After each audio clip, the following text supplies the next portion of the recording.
నిజంగా ప్రియమైన సోదరి సోదరులారా, మన ఒక జీవితంలో అదేమంటారు, ఒక పిక్చర్ చక్కగా కవి ఖుషి కవి గమ్ అంటారు కదా. అంటే this a part and parcel of life. ఇంతే మనము ఖుషిగానే ఉండాలి, లేకపోతే మనం బాధల్లోనే ఉండాలని ఏం లేదు. లేఖనాలు ఇంకా ఏమంటా ఉంటున్నాయంటే 10 రోజులు మాత్రమే ఈ యొక్క శ్రమ, ఆ తర్వాత మీకు విశ్రాంతి, జీవ కిరీటం మీ కొరకై వేచి ఉంటున్నది, బంగారపు వీధులలో మీరు నడుస్తారంటే మనకు అంతంగా ఓప్య సమాధానం లేదండి కదా. ఒక ఆమె పేరు సమాధానం అని ఉన్నది, మేము చూడకన్నా ముందు అనుకుంటున్నాం పేరే సమాధానం అని ఉంది, ఎంత సమాధానంగా ఉంటున్నది అమ్మని. ఆమెను చూడంగానే అనిపించింది ఆ పేరుకు ఆమెకు సంబంధమే లేదని. అలా ఉంటున్నది. నిజంగా మనం విశ్వాసులుగా మనలో ఏమైతే ఉండాలనో అవే ఉండాలి. దేవుడు ఏమంటా ఉంటే, నేను నిన్ను నా వలే, I have created you with my own image. అంటే ఆయనలో ఉండే ఒక గుణగణాలు మనలో ఉంటున్నాయా? ప్రేమించే గుణము, క్షమించే గుణము. అవి రెండే ఉండవండి మనకు, అవి తప్ప అన్నీ ఉంటాయి కదా. ఎవరిని విమర్శించటం లేదండి. అయితే లేఖనాలు ఇలానే ఉంటాయి. ఎందుకంటే ఇక్కడ 118వ కీర్తన 8వ వచనం ఎంత చక్కగా ఉంటున్నది. ఏముంటున్నది? అందరికి తెలిసిన ఒక మాట, మనుష్యులను నమ్ముట కంటే యెహోవాను ఆశ్రయించుట. హల్లెలూయా, హల్లెలూయా. మనుష్యులు ఇంతలో మనతో ఉండి ఇంతలో ఉండారండి కదా.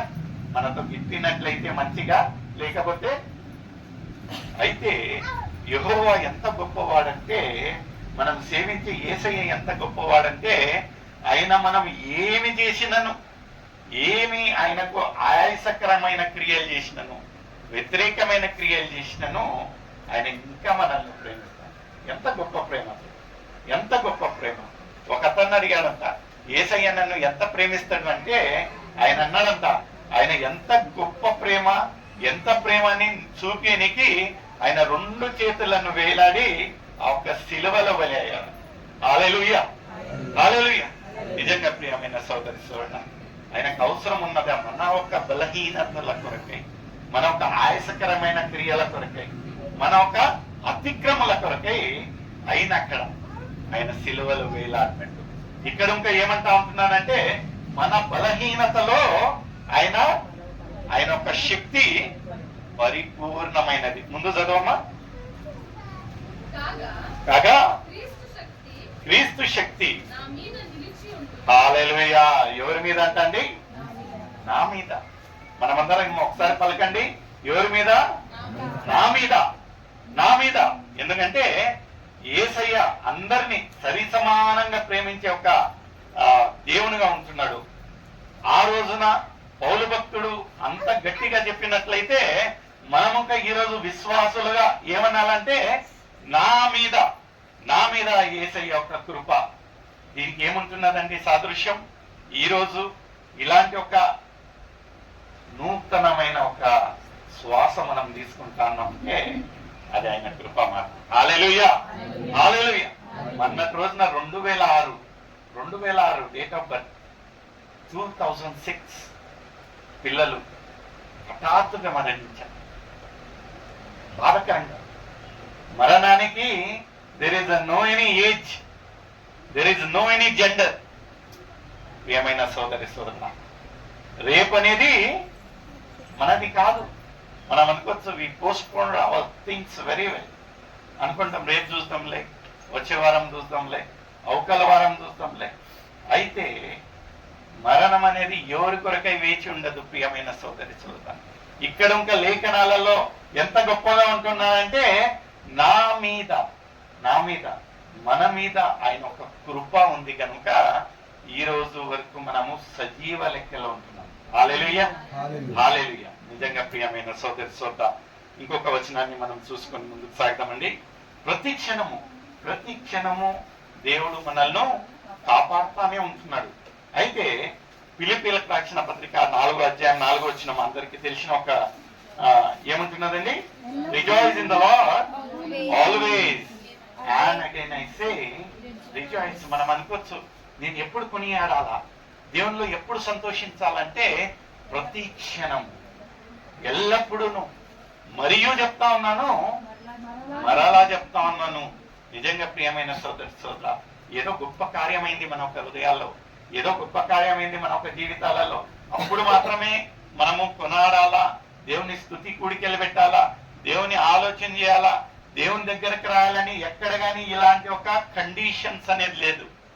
ఏమైనా ఉన్నాయండి కండిషన్స్? నాకు మాత్రం తెలియదు. ఎలాంటి ఒక కండిషన్స్ లేవు.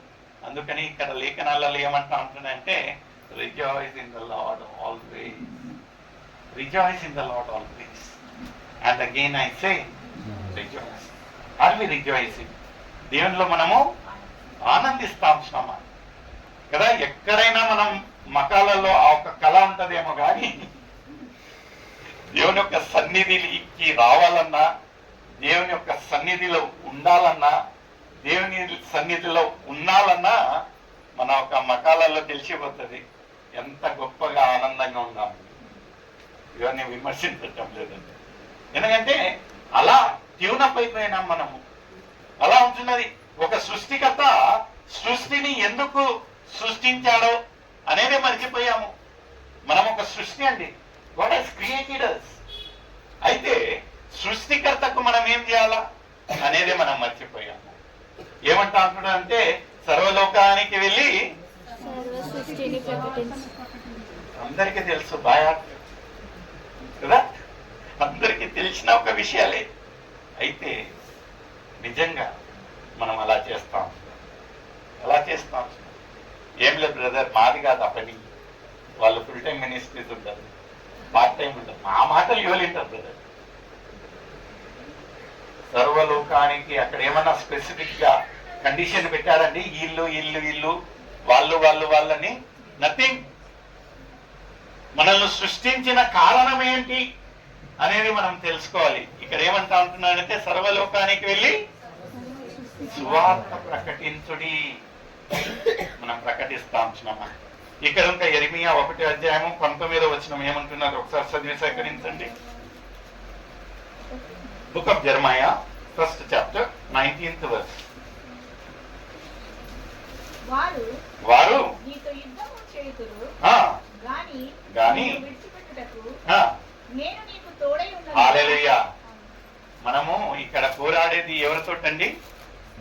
ఎవరితోటండి మనం పోరాడేది? ఒక లోకంలో సాతాను శక్తులతో, అంధకార శక్తులతో మనం పోరాడుతూ ఉంటున్నాము. వాళ్ళతోటి పోరాడాలంటే మన ఒక బలం సాగుతుందండి? లేదు. ఆత్మీయంగా వేరైనా బ్యాటిల్ ఫీల్డ్, ఎలా ఉండాలి వాళ్ళతోటి?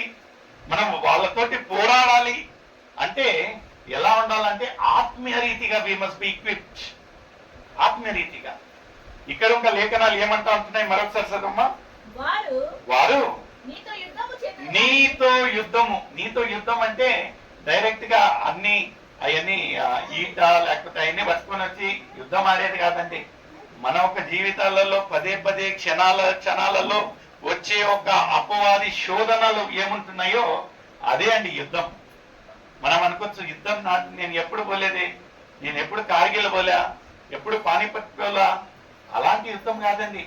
ఆత్మీయులుగా ఒక విశ్వాసులుగా ఎలాంటి ఒక యుద్ధం అంటే అపవాదితో, శోధనలతో, ఒక అంధకార శక్తులతో మన ఒక ఇప్పుడు ఇంకా మీరు ఎంత ఈజీగా వచ్చారో ప్రేయర్సలకు నాకు మాత్రం తెలియదండి. ఎందుకంటే దేవుని యొక్క సన్నిధికి రావాలంటేనే ఇట్స్ అ బ్యాటిల్ ఫీల్డ్. మనం అనుకోవచ్చు జస్ట్ అక్కడ ఉండే చొక్కా వేసుకొని బండి ఎక్కి వచ్చేస్తే దేవుని యొక్క సన్నిధిలో. అలా కాదండి, అలా కాదు. శోధన, ఎక్కడ లేని సమస్యలన్నీ ఆ ఒక్క టయానికే వస్తాయి. చూడండి, గమనించండి, నేను చెప్పేది కాదండి. మనం వ్యక్తిగతంగా మనం అనుభవించి ఉంటాం. ఎక్కడికైనా ఫంక్షన్కి వెళ్ళాలి, ఎక్కడికైనా పిక్చర్లకు వెళ్ళాలి, ఎక్కడన్నా మార్కెట్కి వెళ్ళాలంటే ఎంత ఈజీగా పోతామండి. 2 గంటలు ముందే తయారై కూర్చొని ఉంటాం కదా. అయితే ఒక్కసారి గమనించండి ప్రియమైన సోదరుల, మనం దేవుని యొక్క సన్నిధిలో రావాలంటే ఎక్కడ లేని శోధనలు, ఒక పోరాటం జరుగుతూ ఉంటుందని మన ఒక జీవితంలో. ఎవరికైనా చెప్తే నవ్వుతారు, ఏంది మా ఇది ఎప్పుడు చూస్తే ఇదే పాట అదే రాగా అదే. ఎప్పుడు ప్రేయర్సల్కి రావాలన్నా, గుడికి రావాలన్నా రెడీమేడ్ డైలాగ్. అయితే నిజంగా ప్రియమైన సోదరు, అది those are not build up stories, made up stories కాదండి. వ్యక్తిగతంగా విశ్వాసులకు ఉండే ఒక పోరాటము. ఇక్కడ ఇంకా ఏమంటా ఉంటున్నానంటే, చదువమ్మా, వారు నీతో యుద్ధము చేతురు గాని గాని నిన్ను విడిపించుటకు ఆ, నేను నీకు తోడై హల్లెలూయా. మనం ఇక్కడ ఈ రోజు సజీవ లెక్కలో ఆయన ఒక సన్నిధిలో ఒక సహవాసంగా చేరి ఉంటున్నామంటే ఆయన మనతో ఉంటున్నారు. హల్లెలూయా, హల్లెలూయా. మనం అనుకోవచ్చు ఏమో మెసేజ్ చేశారు, లొకేషన్ వేశారు, ఇక్కడ వచ్చామని కాదండి. మనం ఎన్ని శోధనలను జయించి ఇక్కడికి వచ్చి ఉంటున్నాం. హల్లెలూయా. ఎందుకంటే లేఖనాలు యేసయ్య దేవుడు ఏమంటా ఉంటున్నాడంటే, వాళ్ళందరూ రావచ్చు, వాళ్ళందరూ నీ పట్ల యుద్ధానికి రావచ్చు, అయితే భయపడబాకు బిడ్డ, భయపడవద్దు. ఎందుకంటే నీకు ఎవరు తోడుగా ఉంటున్నారు? యేసయ్య. ముందు చదవమ్మా. వారు నీ పైన విజయం పొందజాలరు. ఇదే యెహోవా వాక్కు. హల్లెలూయా. మనం అనుకోవచ్చు, అబ్బో ఇంత కొండ లాంటి ఒక సమస్య వచ్చింది అంటే, ఒక విశ్వాసి ఏమంటాడంటే, కొండ వలె వచ్చే సమస్య హిమం వలె కరిగి. హల్లెలూయా, హల్లెలూయా. మనం దాన్ని గాత్రాన్ని, దాని యొక్క సైజును చూసి భయపడాల్సిన పనే లేదండి. నీ యొక్క విశ్వాసంతో నువ్వు ప్రార్థించు.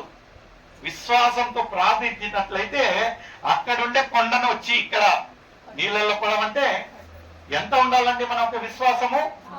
ఆవగించేంత విశ్వాసము, ఆవగించేంత విశ్వాసము. విశ్వాసులు, క్రైస్తవులు మనము ఉన్నట్లయితే మనలో ఎంత ఉండాలండి? ఆవగించేంత విశ్వాసం ఉండాలి. ఇక్కడ ఉండాలి. ఇలాంటి ఒక శోధన, ఇలాంటి ఒక యుద్ధం వస్తుందంటే నేను చేయగలుగుతుంది. ఎందుకంటే అపవాదికి ఎప్పటికీ అపజయమే. యుద్ధము హల్లెలూయా, యుద్ధం యెహోవాదే. మనం అనుకోవచ్చు నేను ఎలాంటి ఒక వ్యక్తిని,